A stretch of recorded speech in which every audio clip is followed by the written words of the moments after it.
Hoje com o pastor Joseph Prince. Escute a palavra de Deus para você hoje, porque uma palavra de Deus pode mudar a sua vida eternamente. Amém? Eu quero compartilhar algo da minha última mensagem, foi sobre o fim dos tempos.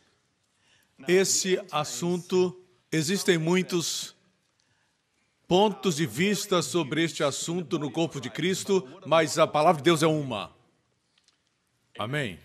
Será interessante um dia quando chegarmos no céu e descobrimos o que o Senhor quis dizer com as palavras que disse. Mas a Bíblia não é assim tão difícil de ser entendida. Ela não é difícil de ser entendida. Mesmo o Apocalipse não é difícil de ser entendido. Apocalipse tem uma bênção especial para aquele que lê. Não compreendemos porque não entendemos as simbologias, não entendemos as tipologias do Antigo Testamento. Amém?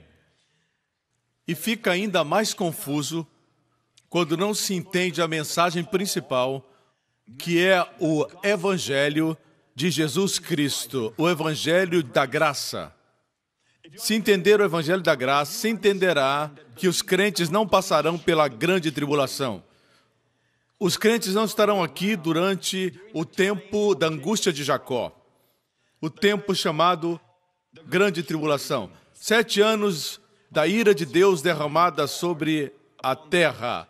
A Bíblia diz claramente, nós compartilhamos a última mensagem, quando preguei sobre o arrebatamento e o fim dos tempos.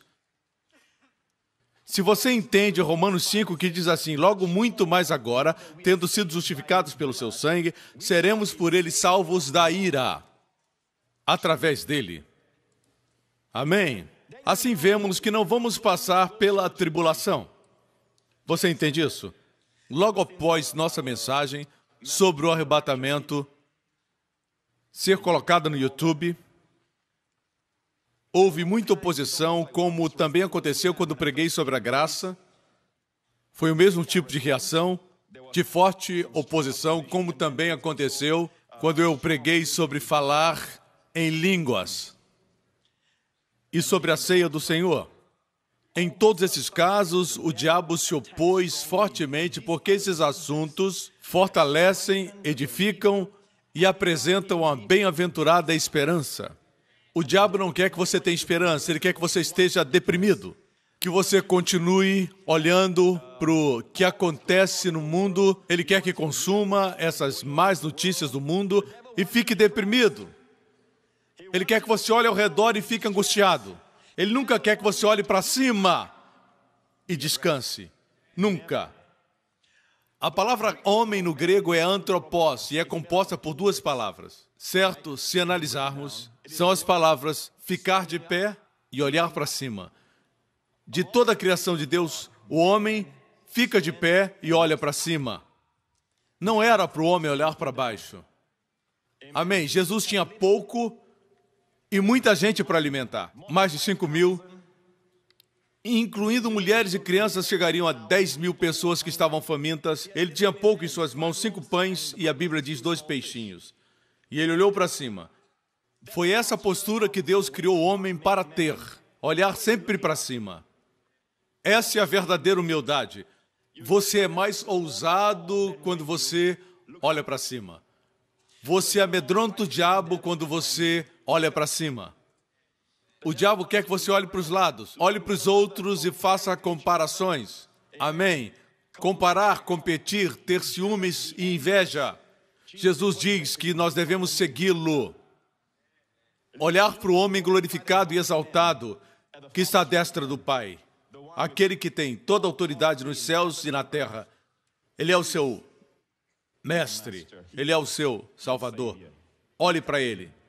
Posso ter um amém? Alguns dizem que o arrebatamento é um assunto que foi ensinado nos anos 1800, nos anos 1900, e até mesmo a palavra rapto eles criticam. E dizem, a Bíblia tem palavras que nós usamos para facilitar a comunicação, mas se você arguir que a palavra rapto não está na Bíblia, eu respondo dizendo que a palavra trindade também não aparece na Bíblia.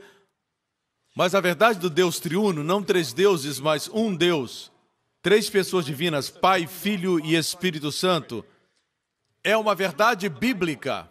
Para ajudar as pessoas a entenderem, é usada a palavra trindade, ou triunidade, 3 em 1.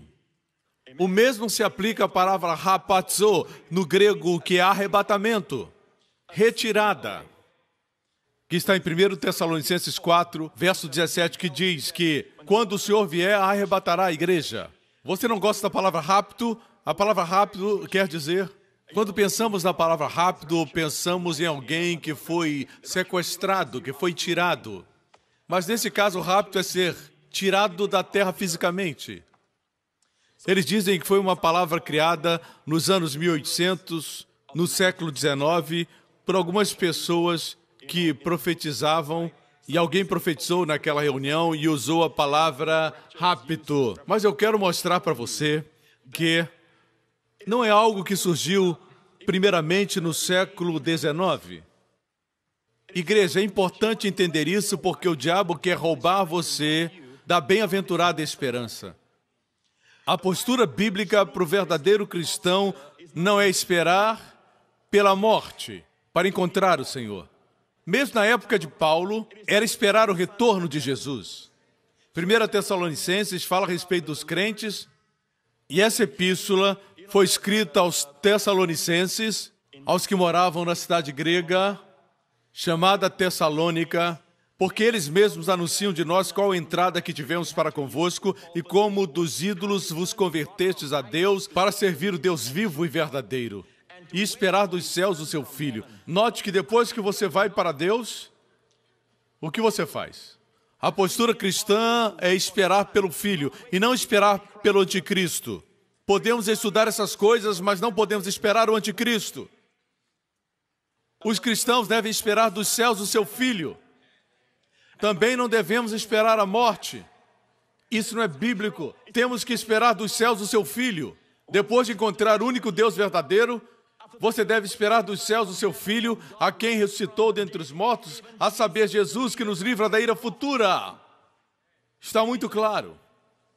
Não está claro? Assim, não devemos olhar para Israel e dizer, Jesus morreu lá. Não, amigo, ele não está mais morto. Nós servimos um Cristo ressurreto. Ele já entrou no Santo dos Santos como homem glorificado. Sim, ele é Deus totalmente, mas também é plenamente homem. Um de nós chegou lá. O homem chegou lá. No Santo dos Santos, Hebreus 9 fala a respeito disso. Ele nasceu como homem para conquistar como homem. Sim, antes ele era totalmente Deus. Agora ele é totalmente Deus e totalmente homem. E por isso ele nos representa. Ele é o cabeça da raça humana, assim como Adão foi. Quando Adão pecou, você estava lá? Não, mas você caiu com ele. Assim como seu avô, se ele tivesse morrido quando ele tinha 3 anos de idade, você não estaria aqui. Você não pode dizer que é injusto, isso é um fato. Alguns estão entendendo. Se o seu avô morresse quando ele tinha 3 anos, você não estaria aqui agora. A linhagem teria parado. Assim, gostemos ou não, nossas vidas estão ligadas aos nossos pais e aos nossos antepassados, até chegar a Adão. Mas Deus disse que porque Adão caiu, você tem cabelos brancos ou você não tem cabelos, por isso seu corpo envelhece, existem enfermidades e, por fim, existe a morte. É por isso que existem doenças, é por isso que você tem esse cansaço crônico. Essa não é a vontade de Deus para o homem, mas a Bíblia chama a morte nosso inimigo número 1 em 1 Coríntios 15. O último inimigo a ser aniquilado é a morte. Deus queria que o homem vivesse para sempre, vivesse forte, vivesse jovem, vivesse eternamente. Esse é o sonho de Deus para os homens, mas Adão caiu. Adão cometeu traição. Por isso, toda a semente de Adão teve o sangue manchado pelo pecado. Uma criança não precisa ser ensinada a se rebelar. Uma criança não precisa ser ensinada a desobedecer. Vem naturalmente a desobediência, porque todos os homens nasceram sob o pecado. Uma coisa é ter pecado no seu sangue, outra é ter pecado imputado, ser culpado pelo pecado. Uma criança, apesar do que seus pais creem, quando ela morrer, ela vai para o céu. porque tem sangue no seu corpo, mas o pecado não é imputado a ela. Hoje somos crentes e a bênção que possuímos é essa: bendito o homem a quem Deus não imputa pecado. E esse não, no grego, é um negativo duplo, é um não muito forte. Assim, para o crente, é a mesma coisa. O pecado não é imputado a nós. Talvez você pense, mas pastor, se pregar assim vai produzir licenciosidade. Não, meu amigo, vai produzir santidade gloriosa. Verdadeira santidade, não essa falsa santidade que subjuga as mulheres, amém? Que põe todo o foco nas aparências, amém? Que é depressiva e triste, mas a verdadeira santidade é alegre e ao mesmo tempo centrada em Cristo. Qualquer ensino sobre santidade que não coloca o foco em Jesus, mas no esforço humano, é pseudo-santidade. É falsa. Produz orgulho e justiça própria. Me escutam, irmãos. Assim, quando você não entende isso, você comete o mesmo erro sobre o arrebatamento e final dos tempos. Assim como os judeus, eles liam o Antigo Testamento, mas não sabiam que existem dois segmentos para a vinda de Cristo. Eles falavam do Messias Bar David, Messias Bar Yosef, certo? Um Messias mais duas vindas, eles não entendiam isso. O Messias Ben Davi, esse era o governo do poder, ele viria como um rei, viria para reger, para resgatar Israel e faria de Israel um lugar proeminente. Traria paz para a terra. Eles liam isso. Mas em outra parte do Antigo Testamento, eles liam sobre o Messias sofredor. Isaías 53, o Messias que levaria nossas enfermidades e seria ferido pelas nossas transgressões. Não entendiam que esse era o Messias Ben José, o filho de José. Eles não entendiam e às vezes pensavam, existem dois Messias. Mas era um somente em duas vindas. Na primeira vinda, ele veio para morrer por nossos pecados. Quando ele voltar, ele virá para julgar o mundo. Amém? Existem cristãos que também estão misturando os dois, como os judeus fizeram no Antigo Testamento. É por isso que quando ele veio, até seus discípulos estavam confusos. Eles pensaram que ele viria estabelecer o seu reino. Mas não, o reino só pode ser estabelecido no fundamento da justiça. Por isso ele morreu, por nossos pecados. O reino deve começar dentro de nós. Amém? E foi isso que ele veio fazer. Eles ficaram desapontados. Mesmo depois que ele ressuscitou dos mortos, eles perguntaram, Senhor, é agora a hora de restaurar o teu reino? Ele disse, não compete a vocês conhecer os tempos e as estações antes de subir. E era o Cristo ressuscitado falando com os seus discípulos. Ainda temos a mesma confusão hoje. O que é o arrebatamento? O que é a segunda vinda? Existem dois aspectos quanto à segunda vinda. Anote aí. O primeiro aspecto é que ele estará vindo para os seus santos. Depois de fazer isso, o Senhor Jesus virá com os seus santos. Uma vez mais, o arrebatamento é Jesus vindo para os seus santos, não para julgar seus santos. Todo julgamento foi feito na cruz. Ele estará vindo para os seus santos. Virá em amor, ele disse isso. Em Mateus 24 e 25, você não encontra o arrebatamento.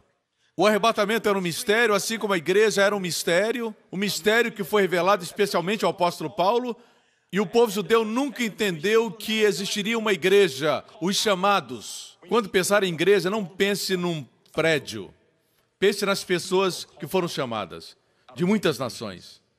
Como eu disse antes, esse é o organismo mais poderoso em todo o universo.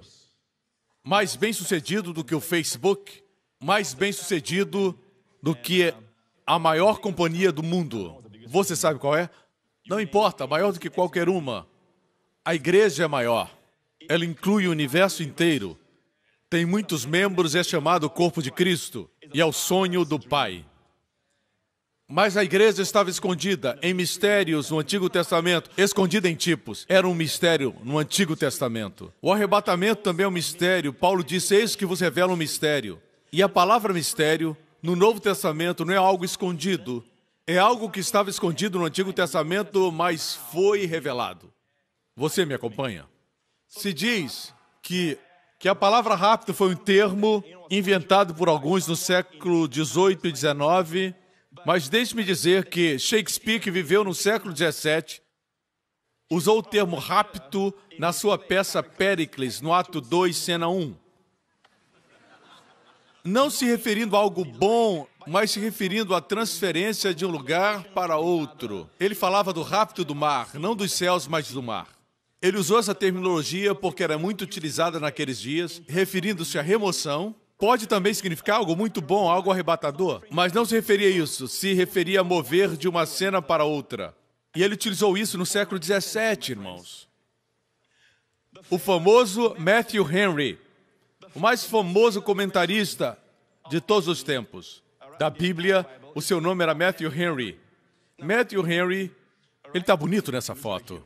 Matthew Henry, que viveu no século XVII, ele escreveu o seguinte, falando do arrebatamento, 1 Tessalonicenses 4,17, no seu comentário. No ou imediatamente antes desse rapto, as nuvens, os vivos sofrerão uma poderosa mudança. O que estou tentando demonstrar é que o rapto não foi invenção da imaginação de alguém, não foi invenção de um grupo de pessoas no século XIX, mas é algo ensinado através da história da igreja. Não usavam necessariamente a palavra rapto, mas a verdade estava lá. A igreja de Tessalonicenses esperava o Filho vindo dos céus. Não esperava o anticristo. Ok? Esse foi Matthew Henry. Examinemos outro famoso pastor que disse no seu comentário expositor prático, esse foi o Dr. John Guise. Dr. John Guise viveu de 1680 a 1761, portanto, antes do século XIX. Viveu na época de Shakespeare. E o que ele escreveu com respeito a 1 Tessalonicenses 4,17? Nós seremos carregados por um rapto divino. Veja então que essa palavra não surgiu da imaginação de alguém. Ok? Voltemos então. Os tessalonicenses receberam a mensagem de Paulo quando Paulo pregava na cidade grega de Tessalônica. E muitos ali se tornaram cristãos. Vamos viajar no tempo. Vamos imaginar que podemos voltar, porque quero responder perguntas muito interessantes sobre este assunto. Não vamos falar mais do arrebatamento, porque você leu, está tudo muito claro. E você sabe, Jesus disse, na casa do meu pai há muitas moradas, e vou preparar-vos lugar. E se eu for e preparar lugar, voltarei e vos tomarei para mim mesmo. Aí está o arrebatamento. No cenáculo você encontra verdades da igreja, em forma de semente. Em Mateus 24 e Lucas 21 estava falando com judeus sobre o fim dos tempos. Não vemos a igreja nesses textos. Existirão terremotos em vários lugares, nações, grupos étnicos se levantarão contra grupos étnicos, fome haverá. Está falando para os discípulos judeus naquela época. Note o pano de fundo, de onde ele fala, do Monte das Oliveiras. Ele está falando para os judeus que crerão nele durante a tribulação. Ele diz para eles vigiarem e orarem. Não se refere a nós, devemos sempre estar vigiando e orando em todas as áreas da nossa vida, amém? Orar e vigiar por seus filhos, orar e vigiar, amém? Não peça que outra pessoa vigie e ore por seus filhos. Deus tem o poder para influenciá-los. Suas broncas não podem fazer o que a graça de Deus pode fazer por seu filho. Temos que vigiar e orar, mas não podemos usar esse texto fora do seu contexto. Quando Jesus diz vigiai e orai, para que sejais havidos por dignos de evitar todas as coisas, falava com os judeus crentes que estariam na tribulação. Quando diz que o evangelho do reino será pregado, está falando dos 144 mil evangelistas judeus que estarão na terra durante o tempo do anticristo pregando o evangelho do reino, mas nós estaremos no céu. Vocês me escutam? Me acompanham até aqui? Vamos imaginar, ok, que estamos agora na cidade de Tessalônica, na Grécia. Somos tessalonicenses e recebemos Cristo como Salvador. Esperamos que o Filho venha dos céus. Esperamos por não sabermos quando será o arrebatamento, certo? E alguns dos irmãos e irmãs que amamos tanto morrem. Eles não tinham ouvido sobre o arrebatamento. E eles estão preocupados porque eles não conseguiram esperar Jesus. Será que entrariam no reino? Essa era a preocupação que eles tinham. Mas um dia chegou um mensageiro, um missionário que veio para os crentes de Tessalônica e disseram, ei, a última do apóstolo Paulo. Eu tenho uma carta dele. Naquela época não tinha mensagem de texto. Temos que dizer isso porque nessa geração os jovens devem estar dizendo: é mesmo? Era assim? Escreviam cartas? Temos que explicar para eles. E um dos anciãos se levantou e disse: reúnam todos os irmãos em Tessalônica. Nós temos uma carta do apóstolo Paulo, nosso irmão. Paulo tinha escutado a respeito da preocupação que eles tinham com aqueles que haviam morrido. E digamos que entre os tessalonicenses tem um homem que é um jovem, vamos chamá-los de Demétrios. É um nome bonito, comum entre os gregos. E esse rapaz, Demétrio, estava esperando ouvir alguma coisa de Paulo. Ele foi salvo na primeira visita de Paulo. E Paulo ensinou a ele para esperar o filho que viria do céu. E durante esse tempo, enquanto esperava, o jovem Demétrio foi tentado muitas vezes, algumas vezes resistiu, outras vezes cedeu à tentação. E ele não estava seguro quanto à sua salvação e se Deus estava com ele. Ele era um daqueles cristãos que vivem tropeçando. Uma das coisas que quero dar uma resposta nesse sermão é: a resposta principal não é para aqueles que negam a vinda, eles são uma minoria, mas quero falar para a maioria dos crentes que creem no arrebatamento e creem que nem todos os crentes vão subir. Somente os fiéis. Somente os fiéis, os que vigiam e os que estão vencendo. Isso rouba do crente a sua esperança. Esse ensinamento é popular. É a teoria do arrebatamento parcial. Vejamos o que diz a Bíblia. Eu não quero que o pastor Joseph Prince explique mais a Bíblia. E você pode julgar. Todos os crentes vão subir ou não? O jovem Demétrios conclui que após se converter, ele não tem sido um crente vencedor. Ele tem maus hábitos, tropeça aqui e acolá, às vezes acerta, às vezes ele erra. Às vezes aprende. Ele nem sempre acerta e ele nem sempre erra. Ele é esse tipo de crente. Agora ele está tenso porque chegou a última carta de Paulo e é inspirada. Se tornaria parte da Bíblia. E um ancião com voz firme pega a carta de Paulo. Naqueles dias era um rolo e ele começa a ler. Você lembra que eu disse no capítulo 1, vamos ler agora: esperar dos céus o seu Filho, a quem ressuscitou dentre os mortos, a saber, Jesus, que nos livra da ira futura. Então, ele continua lendo. E Paulo diz nessa carta: sabem qual é a minha coroa de gozo? São vocês, quando Cristo retornar. Isso está em 1 Tessalonicenses. Então ele fala assim, no capítulo 4, ok?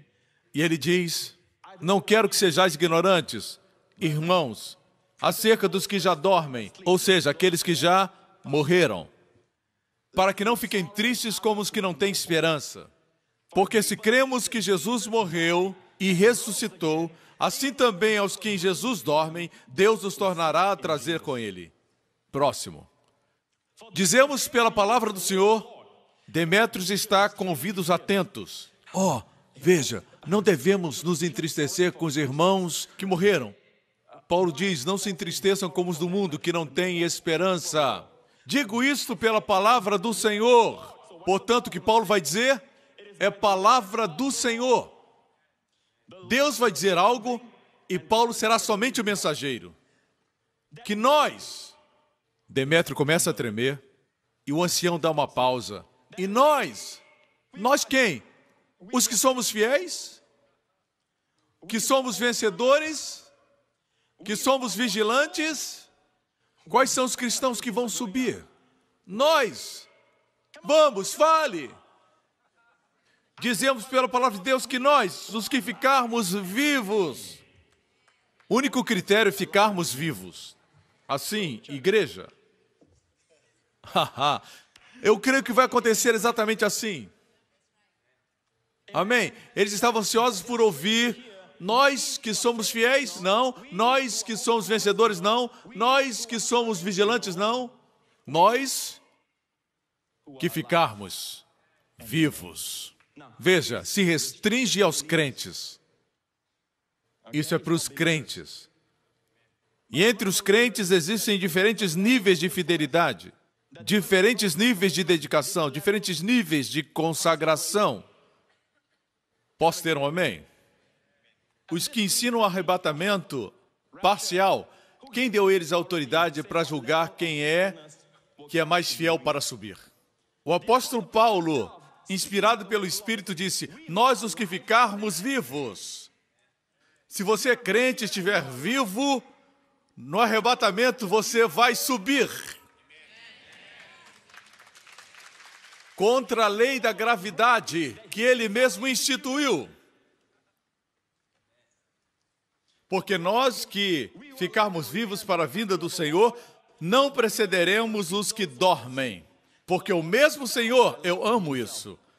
Poderia ter dito, o Senhor descerá, mas ele disse, porque o mesmo Senhor. Isso é maravilhoso. Porque o mesmo Senhor descerá do céu com alarido. Será um alarido de alegria. Após 2000 anos, será um alarido de um capitão que convoca os seus homens, com voz de arcanjo, será provavelmente o arcanjo Miguel, e com a trombeta de Deus, a última trombeta, e os que morreram em Cristo ressuscitarão primeiro. Todos os que morreram desta ou daquela enfermidade, aqueles que morreram de velhice, lembrem-se disso, eles ressuscitarão e serão os primeiros a ressuscitar. Antes de nós que estivermos vivos, os que morreram em Cristo ressuscitarão primeiro, depois nós, os que ficarmos vivos, seremos o quê? Arrebatados. Os fiéis? Não, os que estiverem vivos. Ele está confirmando o que falamos. Nós que estivermos vivos seremos arrebatados. Juntamente com eles nas nuvens a encontrar o Senhor nos ares. Lembre-se que esta é a volta do Senhor para os santos. E assim estaremos sempre com o Senhor, portanto, consolai-vos uns aos outros com essas palavras. Aqui é o Senhor vindo para os seus santos. Quando ele voltar no final da tribulação, para os crentes judeus em Israel, haverá um avivamento em Israel. Quando ele voltar, todo Israel será salvo. Virá resgatar Israel dos seus inimigos. E dessa vez ele virá com os seus santos. Veja, para que ele venha com os seus santos, Enoque profetizou no livro de Judas, eis que o Senhor virá com os milhares dos seus santos, número representativo das multidões. O Senhor virá com seus santos resgatar Israel. Nós estaremos com ele. Alguns se confundem e colocam a segunda vinda e o arrebatamento como se fosse uma coisa, balançam tudo e dizem, Jesus vem para os seus santos, ele vem para os seus crentes, os leva até a metade do caminho, depois diz, vamos retroceder, precisamos voltar. E o Senhor vem com, o Senhor vem para, e é uma grande confusão que ninguém entende. Mas ele vai nos levar para os céus, para as mansões que ele preparou. Nós estaremos com ele durante a tribulação. Mas, pastor, o arrebatamento é alguma coisa que é nova? Sim, é um mistério, mas existem tipos no Antigo Testamento. Você se lembra da história de Noé? O pai de Noé foi Lameque. O pai de Lameque foi Metusalém e o pai de Metusalém foi Enoque. Deus já havia dito que o dilúvio viria. Deus se cansou de toda a corrupção que estava acontecendo e de toda a violência e os assassinatos e da iniquidade dos homens. E a Bíblia diz que Deus viu Noé e Noé achou graça diante do Senhor. Mas a mensagem não foi dada originalmente a Noé. Ela foi dada a seu bisavô Enoque. A Bíblia diz em Gênesis 5:21, e viveu Enoque 65 anos e gerou Metusalém. E andou Enoque com Deus depois que gerou Metusalém 300 anos e gerou filhos e filhas. Qual a revelação que recebeu quando andou com Deus? De todos os patriarcas nesse capítulo, a Bíblia diz que é o único que andou com Deus. Outros andaram, mas não foi mencionado. Mas ele foi. Na galeria dos heróis de Hebreus 11, diz que Enoque andou com Deus antes de ser transladado. Enoque não viu a morte. Versículo 24 diz, e andou Enoque com Deus e não apareceu mais, porquanto Deus o tomou para si. Não apareceu mais quer dizer que ele desapareceu, ele não morreu. Deus o levou. Aqui está a primeira vinda. Antes do dilúvio. Noé, o seu bisneto, Enoque gerou Matusalém, Matusalém gerou Lameque, Lameque gerou Noé. Ok? bem antes do dilúvio, antes do julgamento, Deus levou Enoque. Noé, por outro lado, passou pelo julgamento, protegido dentro da arca. Existirão santos na terra durante a tribulação? Sim. Mas, pastor, por que não subiram? Porque se tornaram santos durante a tribulação. Leram o meu livro. É claro, não só o meu. O desaparecimento de muitos vai fazê-los ver. Na verdade, por causa disso, a anarquia vai tomar conta. Tudo isso porque a igreja desaparecerá. Quando olhamos para os eventos que acontecem no mundo hoje, o que você diz? Bem, o fato é esse. Vemos os sinais acontecendo. O foco está no Oriente Médio. Deus disse que seria assim. Jesus também disse que o foco estaria no Oriente Médio. Isso me lembra de uma história antiga e verdadeira que aconteceu na Inglaterra. Havia um homem rico que tinha muitas propriedades, mas era gentil, e ele comprou uma grande propriedade com muitos acres para construir novas habitações, mas no meio daquela propriedade existia um pequenino e dilapidado barraco. E uma velhinha morava lá, morava sozinha.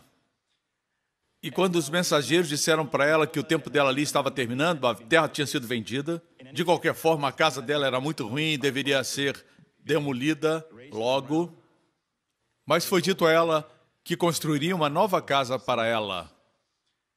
E como é comum com os velhos, ela estava acostumada lá. E o dono daquela propriedade ouviu isso. E ele pessoalmente foi conversar com ela. E ele disse para aquela senhora: eu prometo que lhe darei uma linda casa, onde eu me assegurarei que a senhora terá eletricidade, terá água encanada, eles não tinham isso naquela época, e você não vai ter que fazer nada, eu vou construir a casa para a senhora, em um lugar onde a senhora vai ter ajuda quando precisar. Aqui a senhora está muito distante, a senhora não vai ter que se preocupar com nada. E ele disse para ela: quando a sua casa estiver pronta, eu vou vir pessoalmente levar a senhora. Bem, passaram-se 6 meses, e quando a data chegou, ela viu os tratores se aproximando da sua casinha. Não haviam começado, mas estavam fazendo os preparativos para demolir a casa. E um dos trabalhadores se aproximou e, muito atencioso, falou com ela: a senhora talvez esteja preocupada com barulho, mas nós não vamos demolir a casa ainda. Ela disse: não, eu não tenho medo, porque o dono me disse que quando estiver pronta a minha casa, ele vai vir me buscar. Por isso mesmo, vendo tudo isso, eu não tenho medo, porque ele está vindo. E como prometido, o homem veio, quando a casa estava pronta, e a levou para a sua nova casa, que era bem melhor do que aquele casebre onde ela morava. Como ela, irmãos, estamos vendo os tratores se preparando. Vemos somente os preparativos que ocorrem no Oriente Médio. Ele está voltando. Não precisamos ter medo. Ele vem nos buscar.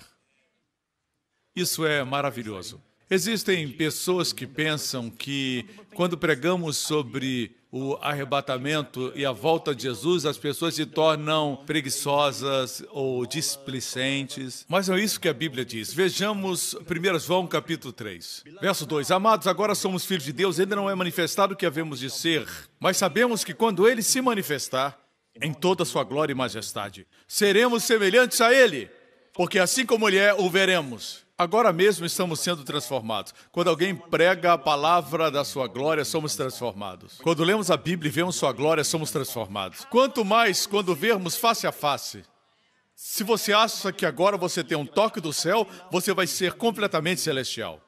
Amém? Assim como é, o veremos. E qualquer que nele tenha essa esperança, que o diabo está tentando destruir. E qualquer que nele tenha essa esperança, purifica-se a si mesmo, como também ele é puro. É por isso que o diabo quer tirar a bendita esperança da igreja. É a esperança que purifica a igreja.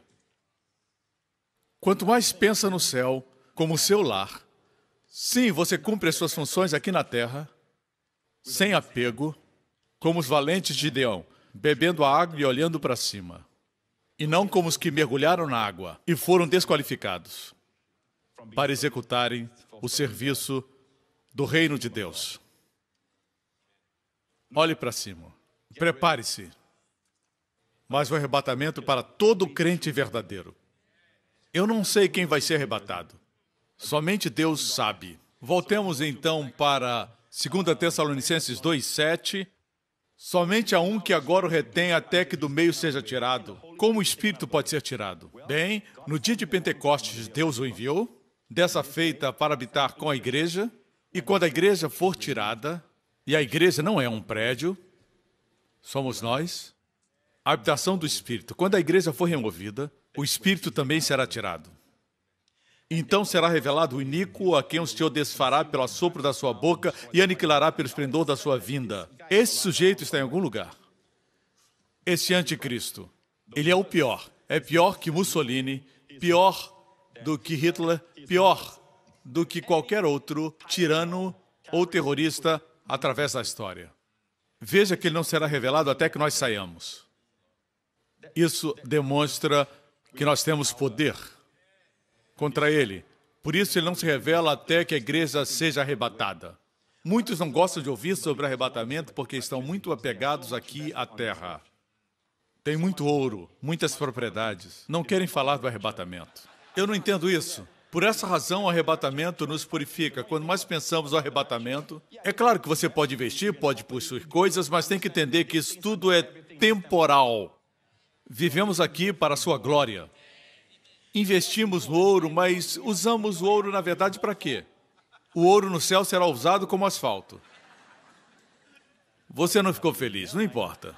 Eu não estou aqui para fazer você feliz. Estou aqui para ajudar você, para alimentar você, para abençoar você. Amém? Se você notar algo sobre Jesus, é que ele nunca se esforçava para ser gentil ou gracioso. Mas também não tinha problemas em ser rigoroso. Ele seguia o movimento do Espírito Santo. Ele ajudava, se fosse necessário corrigia, mas queria sempre amar você. Hoje nos esforçamos para agradar as pessoas, ao invés de amá-las. Voltemos à mensagem. Eu estou amando vocês. Entendendo isso, ocupem-se com as coisas daqui, vocês que são homens de negócio. Mas entendendo a sua vinda, façamos tudo na perspectiva correta. Olhando para cima, não fazendo da terra o seu destino. Você não se alegra com o arrebatamento? Seus filhos nunca mais vão ficar doentes ou ir para o hospital. Nunca contrairão uma enfermidade terminal.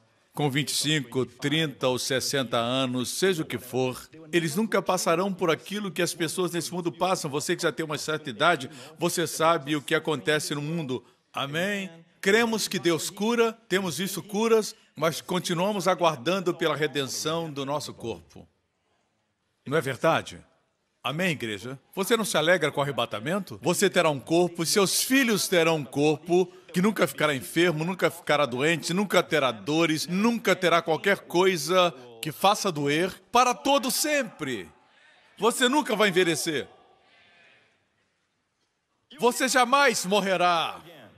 É algo que tem que nos fazer felizes porque é a redenção do nosso corpo.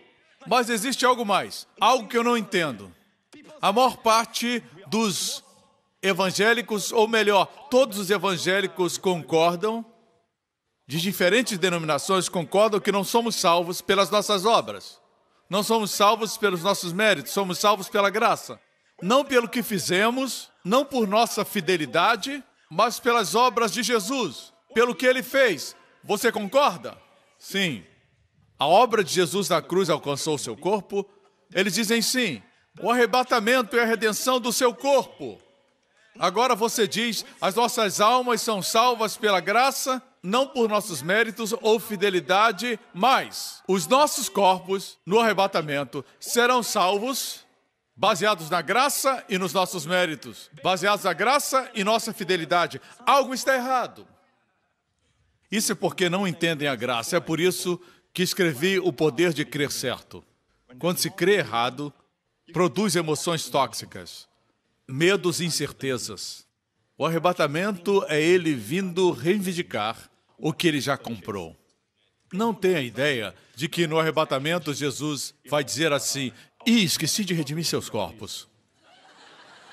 Então disse: Paulo, diga para eles que eu vou voltar. Não, tudo está coberto na cruz.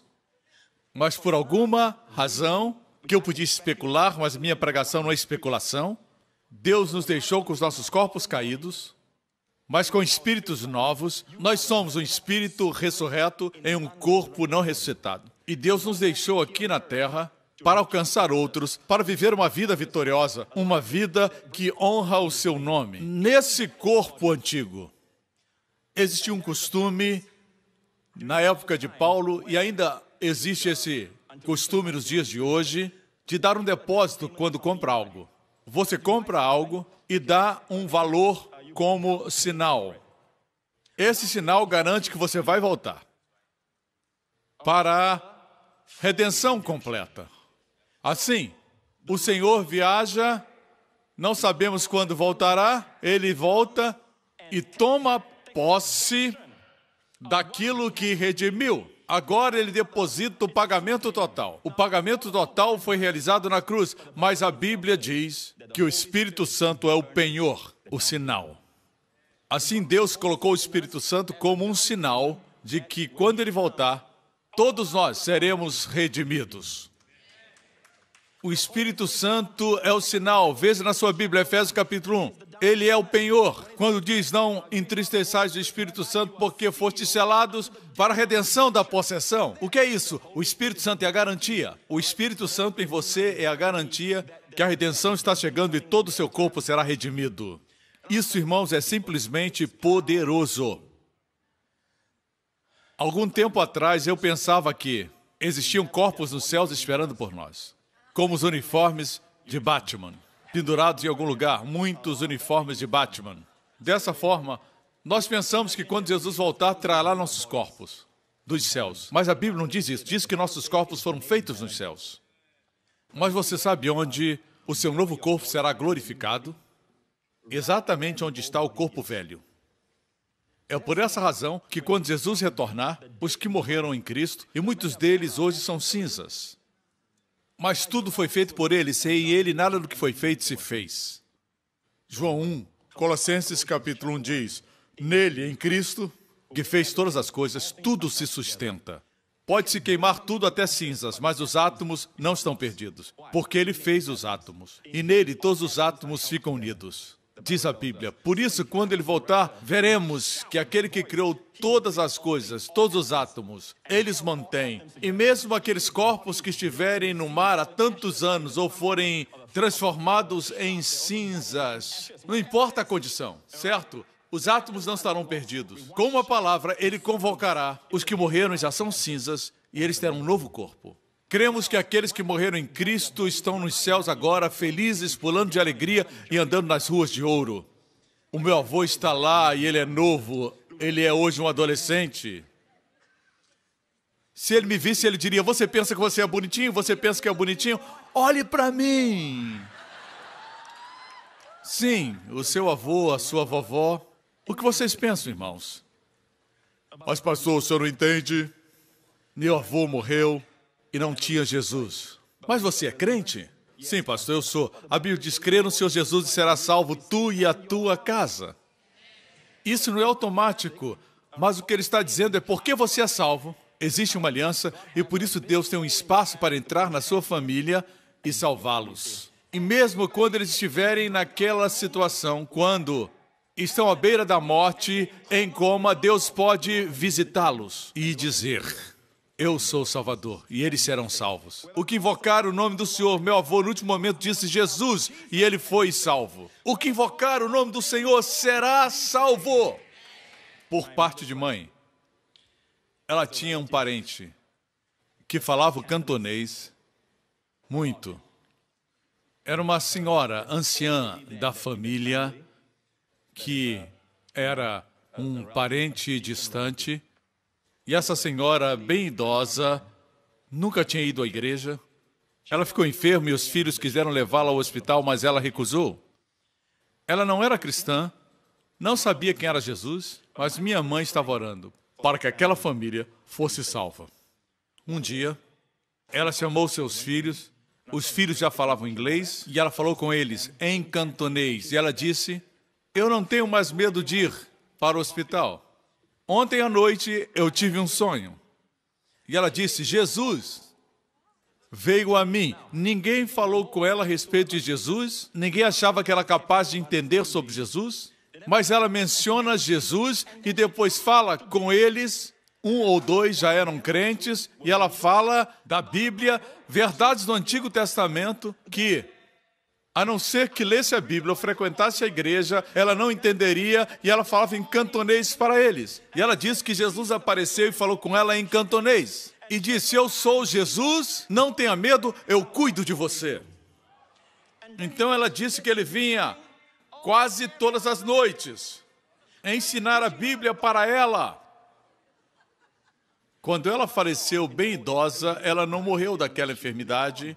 Quando faleceu, ela tinha um sorriso e disse que veria Jesus. Ela nunca foi à igreja. Por isso, no momento do coma, no momento de um acidente, você não sabe como Deus age. É claro que você só pode ser salvo aqui nessa terra, a Bíblia diz, e é clara. Você não pode ser mais generoso do que Deus.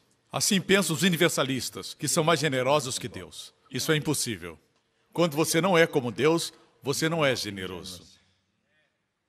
Você impede o que Deus quer fazer. Deixe-me dizer isso, que nesse momento de transição, entre a vida e a morte, nós não podemos julgar. Se nesse momento Jesus disser, eu sou Jesus, e a pessoa disser, eu creio, salva.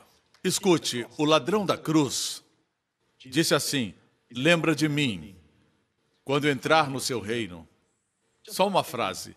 E Jesus disse, hoje estará comigo. É mais fácil ser salvo do que se perder. Mas alguns pensam e desanimados dizem, estreito é o caminho que conduz à vida. Estreito é o caminho. Jesus disse que o caminho é estreito, mas ele disse sempre nos evangelhos, quando estava na terra, para os judeus que o rejeitaram. Era muito difícil ser crente naquele tempo, porque você tinha que ir pelo único caminho. Estreito era o caminho. E no grego está no presente, quando Jesus falou com eles, para aquela época. Mas você já notou que nas epístolas nunca você lê que o caminho é estreito. Você não encontra isso mais. Era exclusivo para aquela época, porque para ser judeu e crer em Cristo era como ser desonrado pela família. Por isso era um caminho estreito. De certa forma, ainda é verdade hoje, mas essa expressão não é usada nas epístolas paulinas, escritas para a igreja, pelo Espírito e pelo Cristo ressurreto. E a propósito, não podemos comparar como fazem alguns tolos. O pastor Prince ensina que Mateus, Marcos, Lucas e João são palavras de Jesus, mas ele gosta de pregar nas epístolas paulinas, palavras de Paulo. Você ainda não percebeu que os evangelhos são as palavras de Jesus quando estava na terra? E no final da sua vida, no cenáculo, ele disse, tem muitas coisas que eu quero dizer para vocês. No final do seu ministério, ele disse, tem muitas coisas que eu quero dizer para vocês, mas não estão prontos. Quando o Espírito vier, guiará vocês em toda a verdade. Ele estava também se referindo ao ministério de Paulo. E esses críticos dizem, ele prega muito em Colossenses, Romanos, nas epístolas de Paulo, mas as epístolas paulinas não são palavras de Paulo. Ele disse, eu falo a vocês pela palavra do Senhor. Suas palavras são as palavras do Cristo ressurreto. Os evangelhos são as palavras de Jesus quando estava aqui na terra, que falava no contexto da lei, falava no contexto do povo do seu tempo, mas no final da sua vida ele disse que tinha muitas palavras ainda para nos dizer. E ele falou pelo Espírito para Paulo. As cartas de Paulo não são palavras dele, mas palavras do Cristo ressurreto que está no trono. Entendeu? Não tente criar uma competição entre Paulo e Cristo. As palavras de Cristo estão em vermelho. O original não tem essas palavras em vermelho. Por favor, não seja tolo.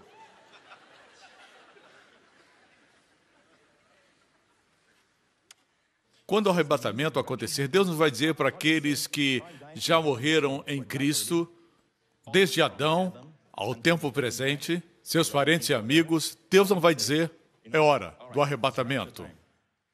Vocês vão receber o corpo primeiro. Porque os que morreram em Cristo receberiam primeiro. Apesar de estarem no céu, seus corpos estão na terra. mesmo que estejam já dissipados, nada se perde diante de Deus. Ele vai reunir os átomos e vai glorificar lá onde o corpo estava. Será um testemunho da glória da redenção conquistada no Calvário. Você entende? E nós que estivermos vivos, você não vai dizer, a minha roupa de Batman está descendo. Não será desse jeito. A Bíblia diz que será o seu próprio corpo que imediatamente será glorificado. Será o mesmo, exceto tudo aquilo que caiu, vai voltar ao lugar. Todas as rugas que se formaram serão esticadas na sua face. Quem tem ouvidos, ouça. Todo traço de envelhecimento, todo traço de maldição será removido do seu corpo. Se você tinha algum problema, você não vai ter esse problema mais. Porque agora você terá o corpo glorioso e ressurreto. E vai acontecer exatamente onde está o seu corpo antigo. Esteja na sepultura ou na água, onde estiver, será convocado e será glorificado. Isso é poderoso. É o poder da redenção. Alguns vão dizer, pastor, tudo isso é muito bom, o senhor já mostrou para nós o que está escrito em Tessalonicenses. Mas os crentes tessalonicenses não eram crentes carnais. Por isso todos iam subir. Eram crentes zelosos e fiéis. Teoria do arrebatamento parcial. Deixe-me falar de uma igreja para a qual Paulo escreveu, que era muito carnal. Sem dúvida, todos concordarão comigo quanto a isso. Que a igreja mais carnal para a qual Paulo escreveu, crentes verdadeiros, mas a igreja mais carnal. Que igreja é essa? Coríntios foi a igreja mais carnal. Eram nascidos de novo, o capítulo 6 diz, não sabem que o corpo de vocês é templo do Espírito Santo? Eram salvos, o corpo deles era templo do Espírito Santo, mas eles procuravam as prostitutas. Prostitutas cultuais. Eles brigavam entre si e colocavam na justiça os seus irmãos. Alguns eram tão presunçosos porque eram ricos que quando chegava a hora da ceia do Senhor, ao invés de participarem da ceia do Senhor, ficavam mostrando toda a comida e bebida que tinham. Faziam festas com suas comidas e bebidas, humilhando aqueles que eram mais pobres. Na hora da ceia, existiam abusos acontecendo. Espírito partidário, eu sou de Paulo, eu sou de Apolo. Tudo isso é carnalidade. Não encontramos uma igreja mais carnal do que Coríntios. Então eles não vão subir, correto? Veja isso que o apóstolo Paulo escreveu. 1 Coríntios 15, versículo 23.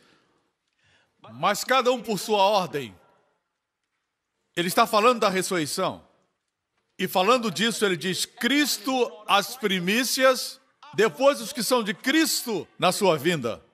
Os que são de Cristo, os que pertencem a Cristo na sua vinda. Jesus levantou dentre os mortos e todos subiremos com ele na sua vinda. Os de Cristo, não os fiéis, não os que são santos, os que são de Cristo. Como disse antes, é importante que sejamos santos, porque queremos glorificar seu nome. É importante que estejamos servindo. Nunca quero parar de servir. Quando paramos de servir, começamos a declinar. Amém? Nunca se aposentar, sempre se reinventar. Você não vai morrer jovem. Você vai ver muito como Caleb, como Moisés, que serviram a Deus por muitos anos. Você vai ser assim, amém?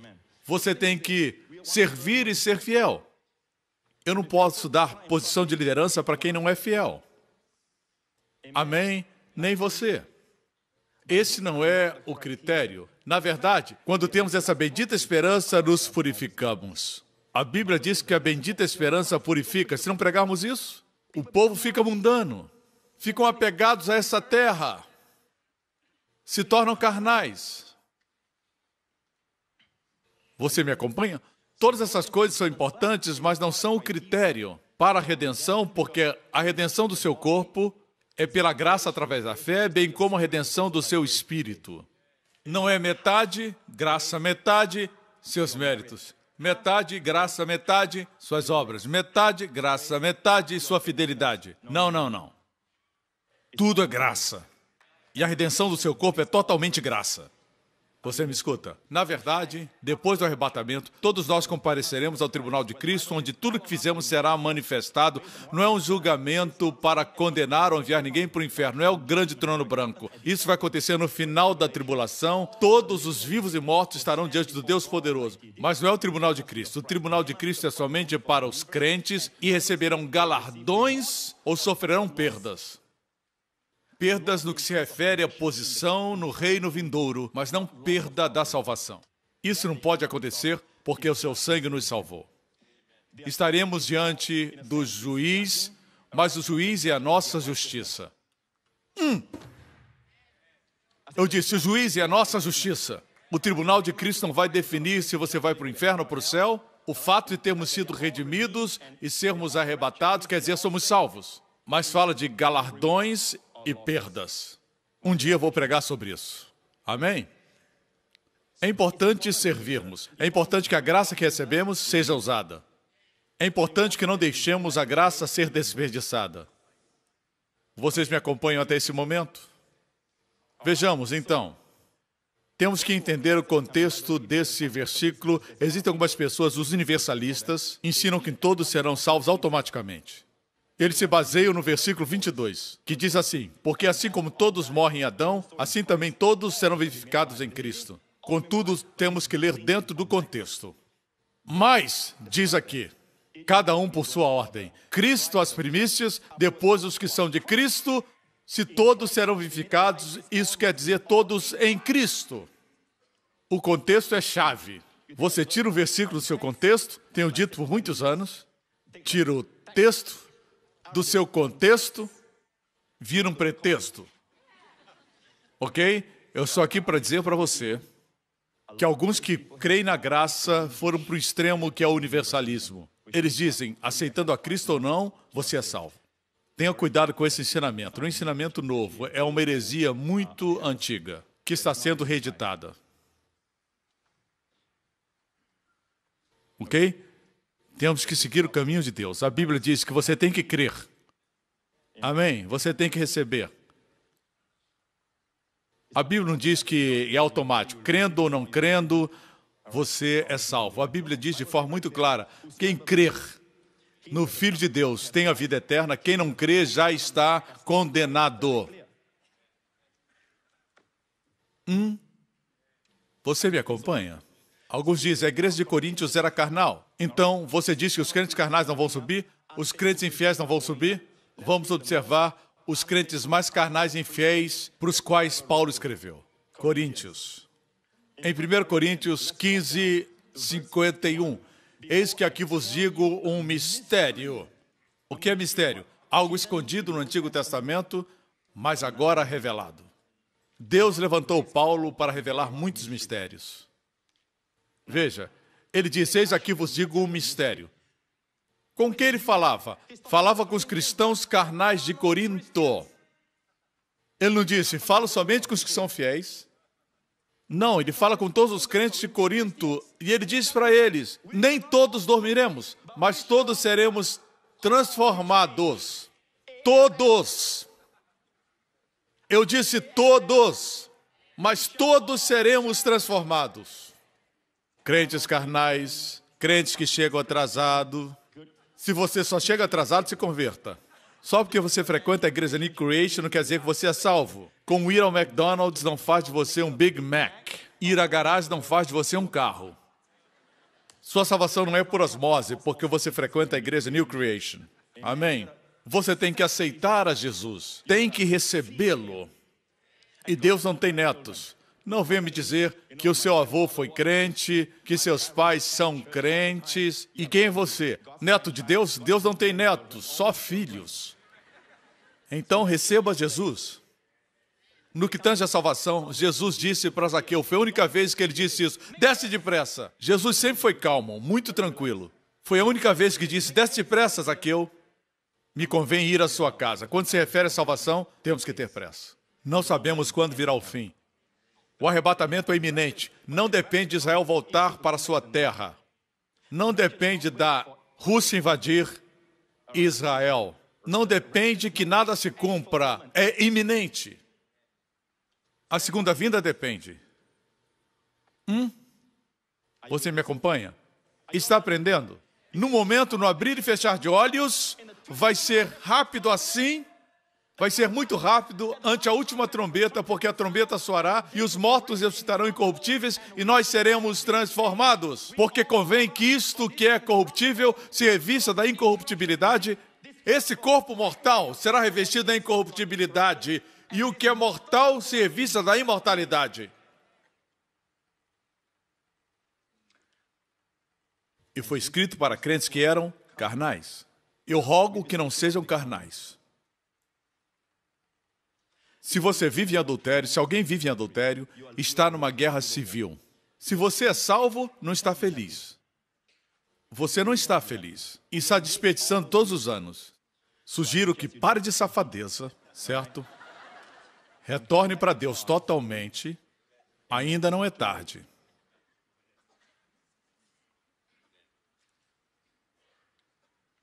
Os que pregam a teoria do arrebatamento parcial, eles dizem que nem todos subirão, muitos são sinceros, e eles querem que as pessoas tenham medo, mas o medo é o pior motivador.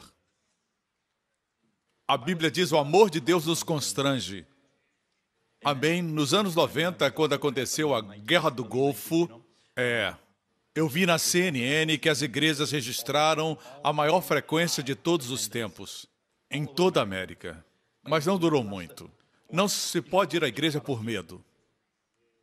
É o amor de Cristo que nos constrange. Posso ouvir um amém? Tendo dito isso, deixe safadeza. Se converta e volte para Jesus. Todos seremos transformados. Num momento, como você pode dizer que você o ama, espera o seu retorno, e você faz coisas que o desonram? Se você é um homem de negócios e o seu testemunho é de que você está sempre mentindo, enganando, e você afirma ser crente, não podemos desonrar o nome do Senhor, irmãos. Devemos glorificar seu nome.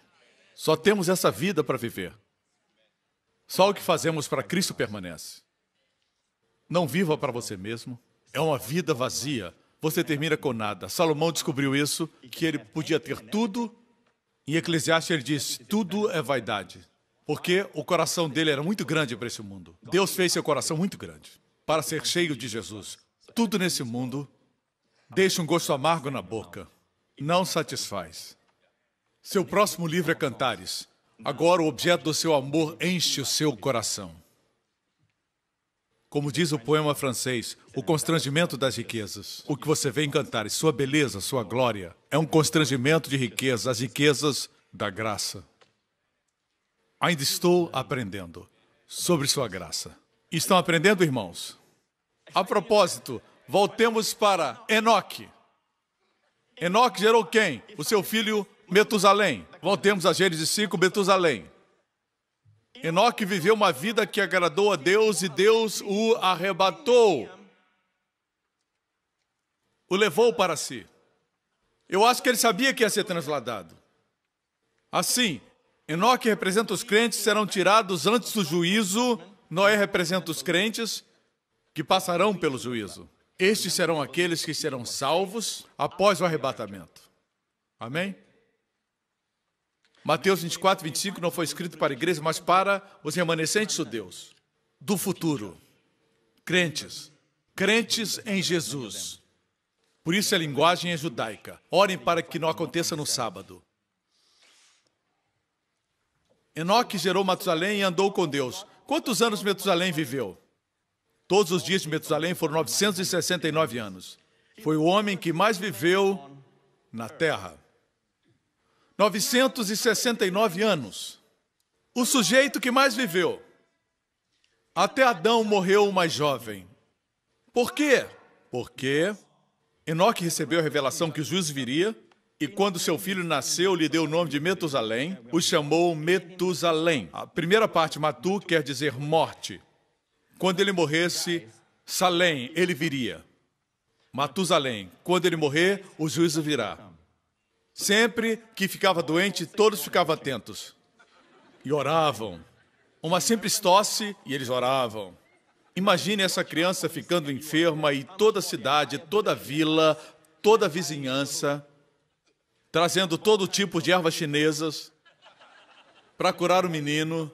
Enoque pregava, a Bíblia diz em Judas que Enoque era um pregador. Ele pregava, o Senhor virá com milhares dos seus santos. Ele viu o futuro.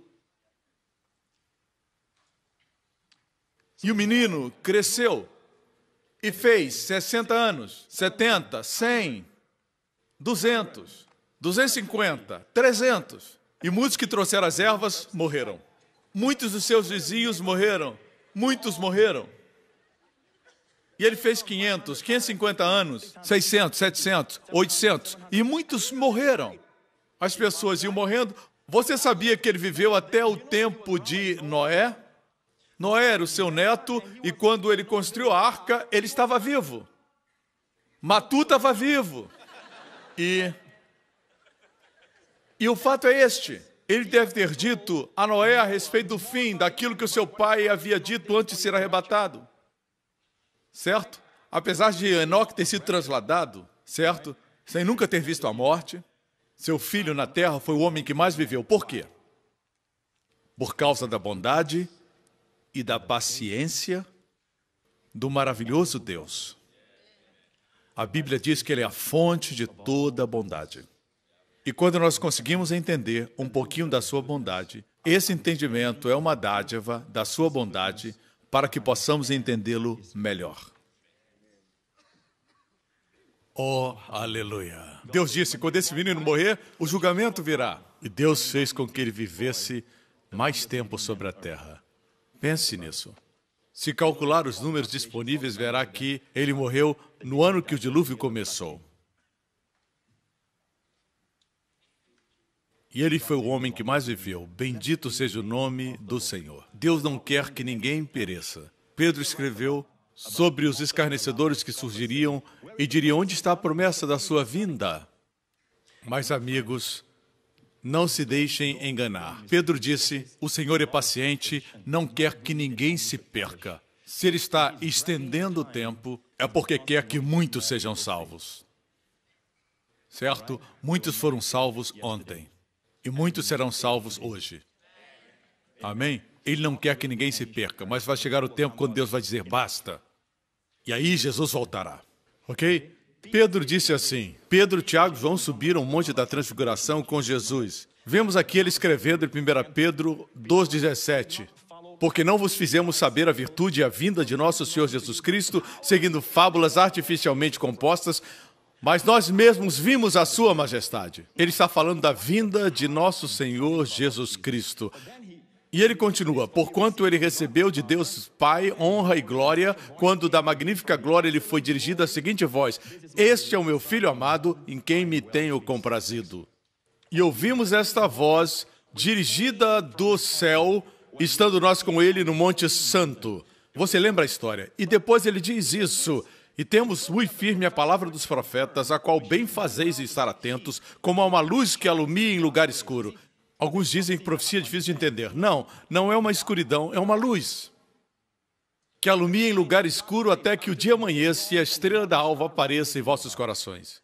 Agora, veja isso. O evento que por ele foi descrito é o Monte da Transfiguração. O que aconteceu lá foi uma revelação da volta poderosa do Senhor Jesus Cristo.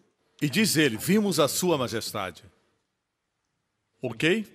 Vamos para Mateus 17 e vamos concluir nossa palavra no Monte da Transfiguração. Ok.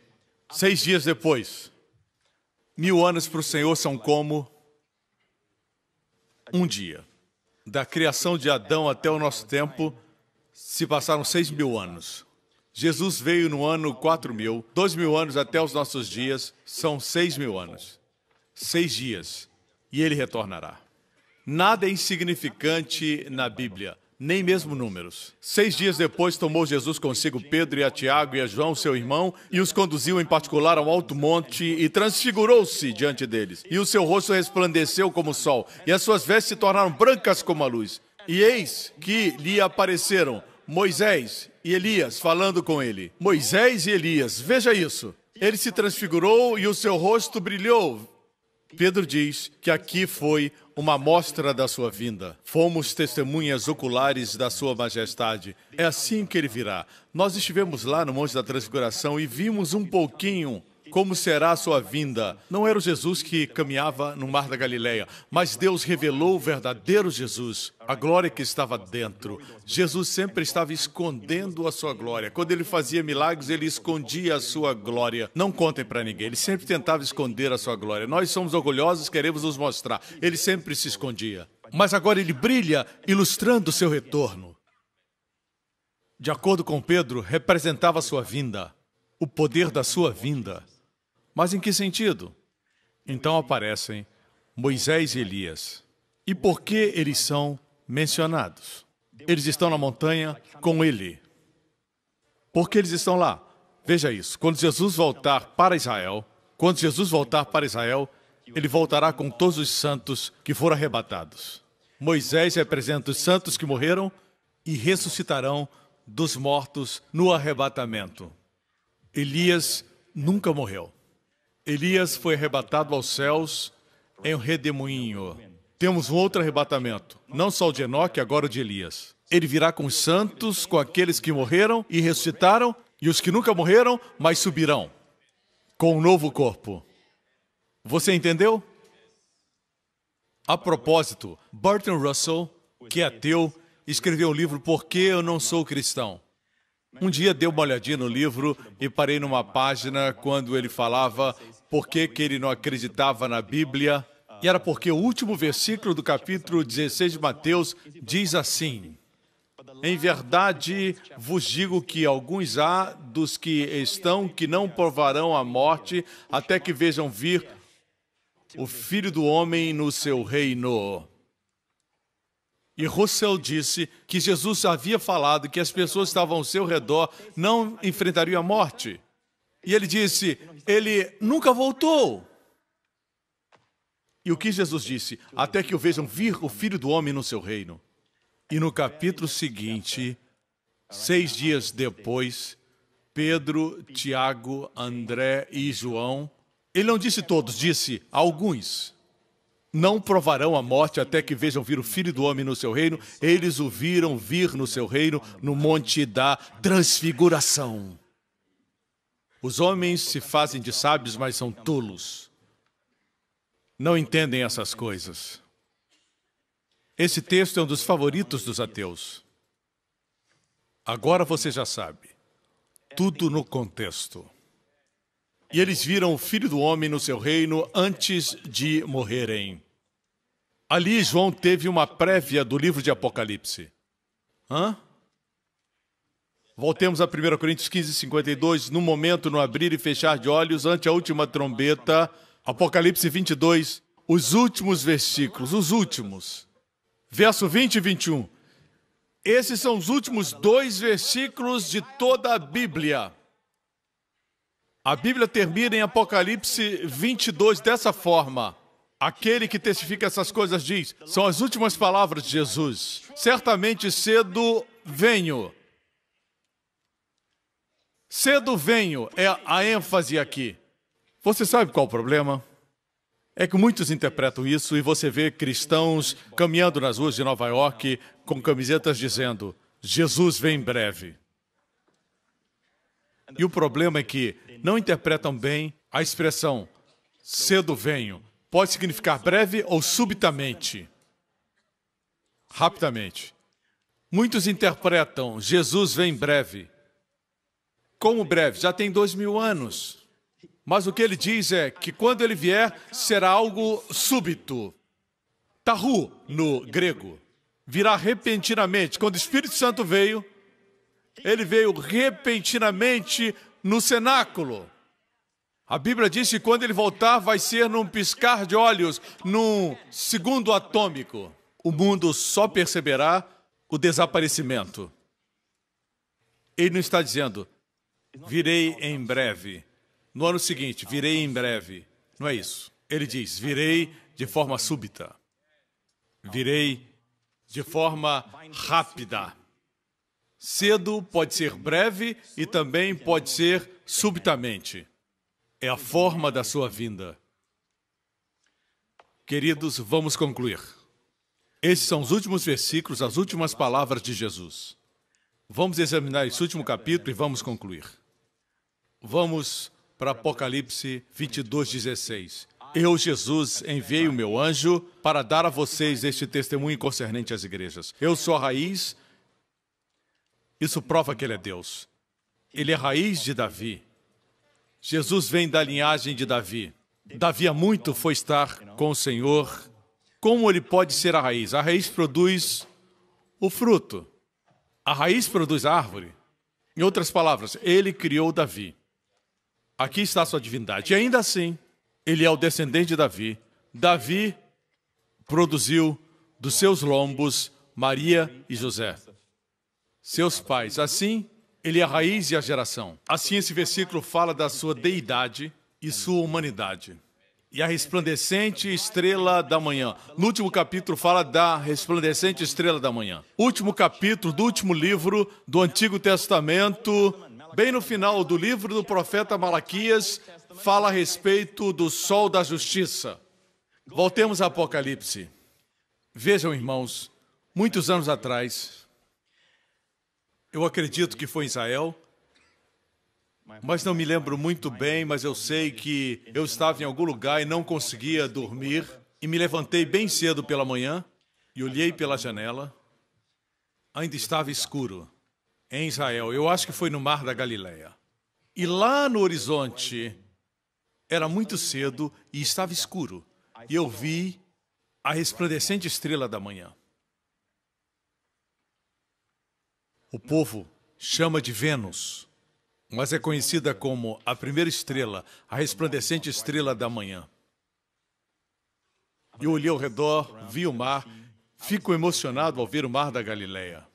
Eu voltei a me deitar, não conseguia dormir, li um pouco, então me levantei e vi o sol surgir pela janela, pelas cortinas. Olhei para fora e vi o sol surgir no horizonte.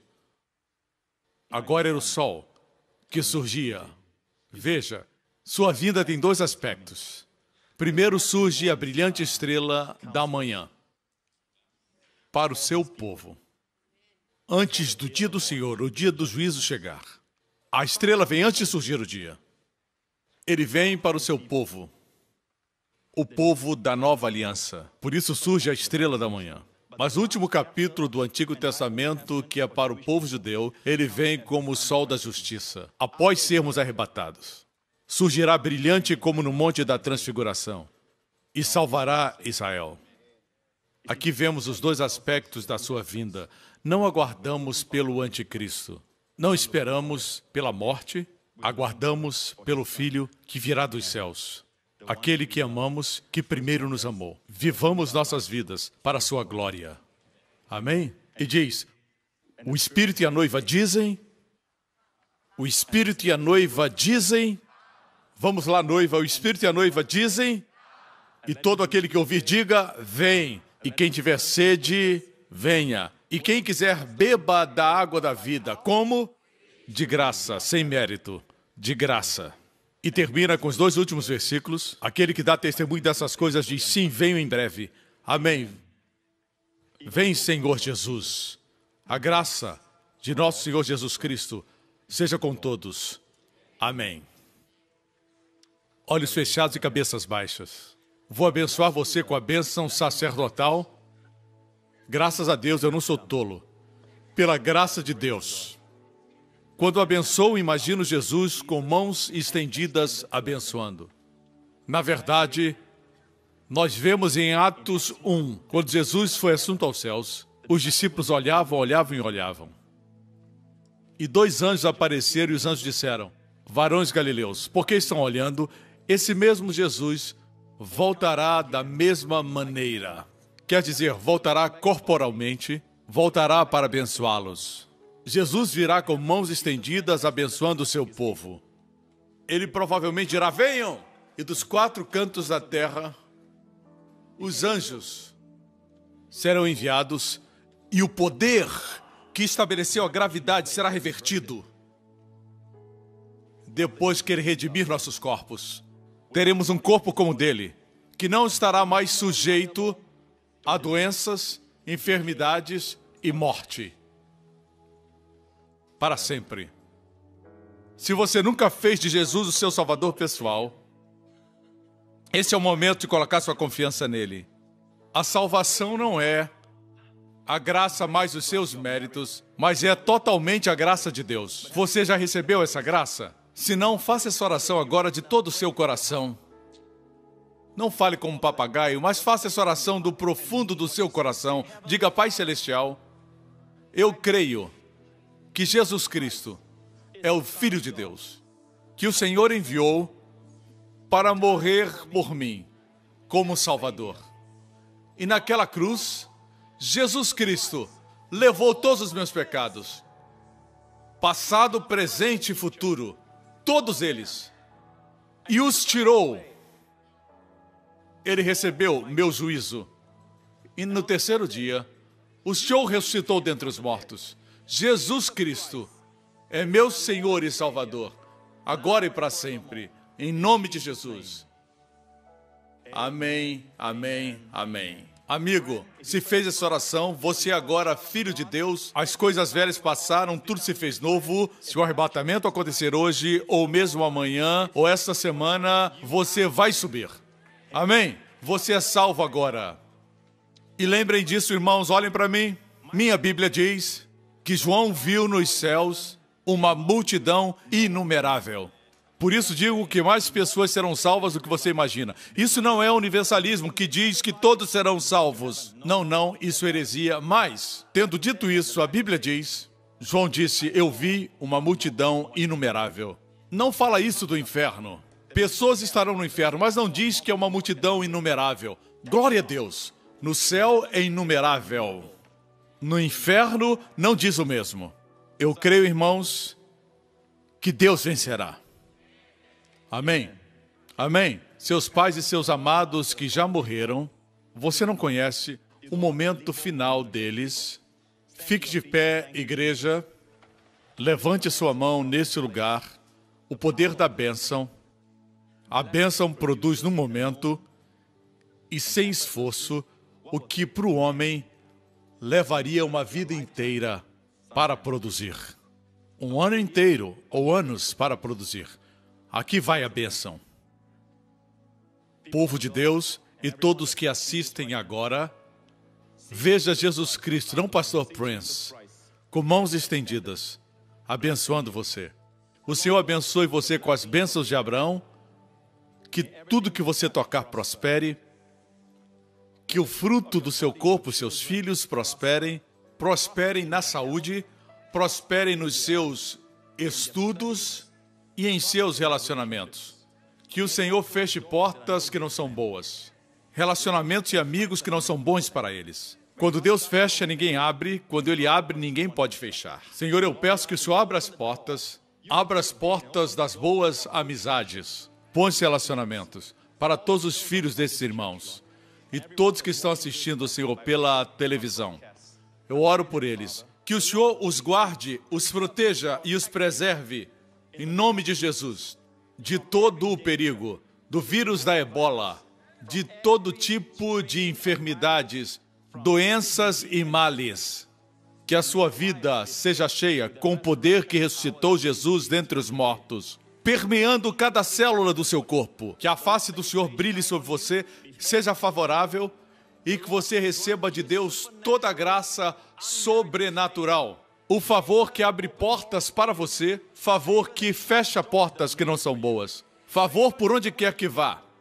Que o toque celestial, que a bênção do príncipe, a bênção da princesa esteja com você e seja sentida pelo mundo. O Senhor levante a sua face sobre você e conceda a você Shalom. E todos digam, vem, Senhor Jesus. Vem, Senhor Jesus. Deus abençoe você. Até a próxima. Obrigado por sintonizar no programa de hoje. Esperamos que tenha sido uma bênção para a sua vida. Para mais informações sobre o programa da Igreja New Creation, acesse o site ncctv.org.sg. Lá você poderá se inscrever para receber um devocional diário do pastor Joseph Prince. Seja incentivado e fortalecido todos os dias e saiba o quanto Deus lhe ama através desses devocionais. Acreditamos que o seu dízimo pertence à igreja que você frequenta e oramos para que você seja grandemente abençoado, altamente favorecido e profundamente amado.